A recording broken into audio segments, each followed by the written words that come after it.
ہم وہی کہیں گے جو ہمارا دین ہم کو بتاتا ہے، عمل کرو تو تمہارا بھلا ہے۔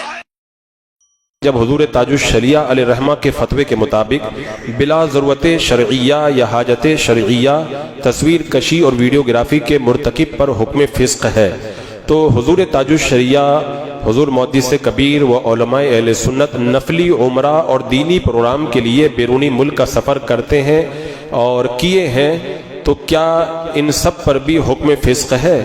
یوں ہی اہل سنت و جماعت کی خانقاہوں کے مشائخ آراس میں ویڈیوگرافی کرتے ہیں، تو کیا ان پر بھی حکم فسق ہوگا؟ اور جو علماء کرام امامت کے لیے بیرونی ملک کا سفر کرتے ہیں، کیا وہ بھی فاسق ہیں؟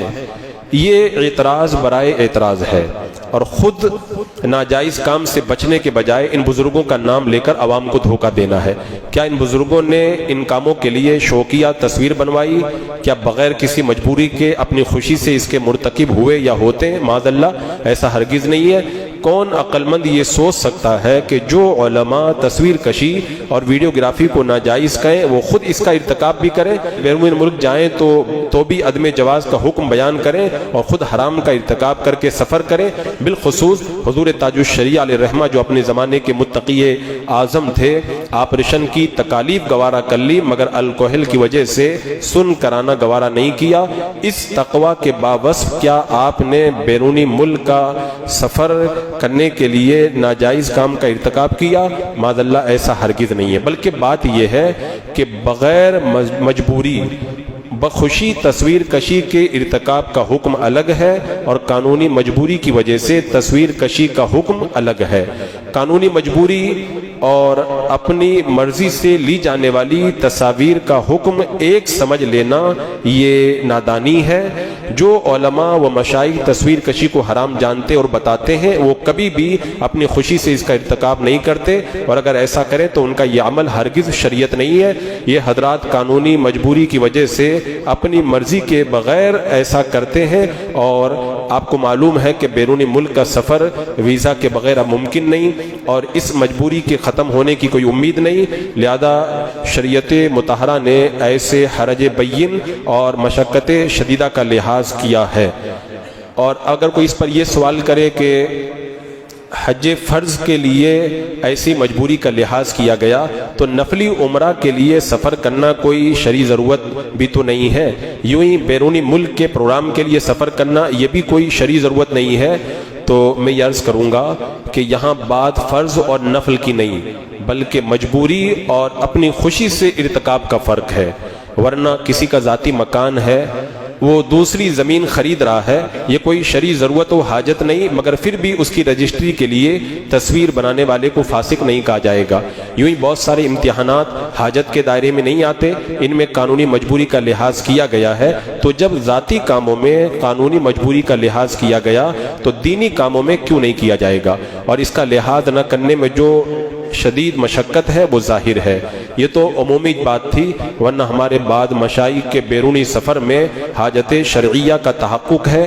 جس نے حضور تاج الشریعہ علیہ الرحمہ کے بیرونی ملکوں کے سفروں کے بارے میں جانا ہے وہ اسے سمجھ سکتا ہے کہ آپ کے جانے سے کتنے لوگوں کا ایمان محفوظ ہوا، بلکہ آپ کا عمرہ کا سفر بھی دینی کاموں کے ضمن میں ہوا کرتا تھا۔ ہاں، ایک بات یہاں پر یہ بھی خیال رکھی جائے کہ علماء اہل سنت بیرونی ممالک میں خطاب یا امامت کے لیے اگر نہیں جائیں گے تو غیر یا نااہل سے یہ کام لیا جائے گا، جو بلا شبہ بڑا دینی نقصان ہے، اور اس دینی نقصان کی تلافی ضروری ہے، لہذا ان کا یہ فعل بخوشی نہیں مجبوری کے دائرے میں ہے، تو ان پر خوشی سے تصویر کشی کر کے دینی کام کرنے والوں کو قیاس نہیں کیا جا سکتا۔ یوں ہی ہمارے بہت سے آراس و پروگرامز میں پرشاسن کی طرف سے ویڈیو ریکارڈنگ لازم ہے، وہاں بھی قانونی مجبوری کے سبب ان پر کوئی الزام نہیں کہ یہ اپنی خوشی سے تصویر کشی کا ارتکاب نہیں بلکہ قانونی مجبوری کی وجہ سے ہے۔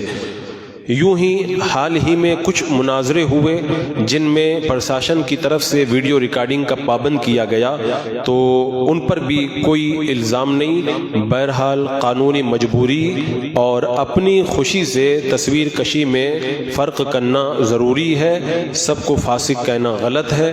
یہ کہاں کا انصاف ہے کہ دونوں کو ایک کر دیا جائے؟ جو لوگ شوقیہ طور پر بغیر کسی حاجت شرعیہ کے یا بغیر کسی قانونی مجبوری کے اس کا ارتکاب کریں، وہ شریعت مطہرہ کی روح سے ضرور مجرم ہیں۔ بہرحال کسی عالم دین کی تصویر یا ویڈیو کی وجہ سے اس پر اس وقت حکم فسق ہوگا جب وہ یہ کام شوقیہ کرے، بلا ضرورت یا بلا حاجت شرعیہ کرے، یا بغیر کسی قانونی مجبوری کے اس کا مرتکب ہو، اور یہ معلوم ہو کہ اس کی مرضی سے یہ تصویر کسی نے نکالی ہے۔ ورنہ تو بارہا ایسا ہوتا ہے، عالم کو معلوم بھی نہیں ہوتا، لوگ تصویر نکال لیتے ہیں۔